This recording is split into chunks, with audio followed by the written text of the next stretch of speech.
বঙ্গভূমি, মানুষের সাথে মানুষের পাশে।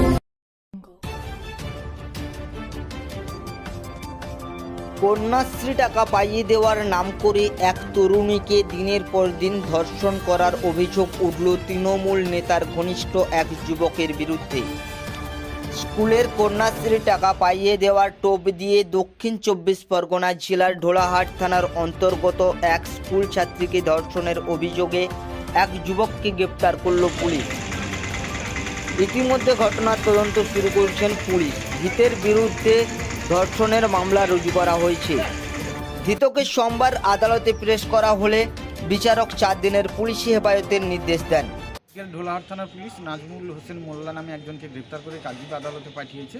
মূলত এই নাজমুল হোসেন মোল্লা একটি নাবালিকা মেয়েকে কন্যাশ্রী পাইয়ে দেওয়ার নাম করে ডায়মন্ড হারবারে নিয়ে যায়। সেখানে তাকে নিয়ে গিয়ে তার ইচ্ছার বিরুদ্ধে তাকে ধর্ষণ করে এবং তার গোপন ভিডিও তুলে রাখে এবং পরবর্তী সময়ে ঢোলাহাটের একটি হোটেলে নিয়ে যায়। নিয়ে গিয়ে আরও এই আসামির 2 বন্ধুকে সেই মেয়েটির সঙ্গে জোরপূর্বক শারীরিক সম্পর্ক করায় এবং মেয়েটি যাতে বলে না দেয় পরবর্তী সময়ে তাকে নাকি বিষও খাইয়ে দিয়েছিল।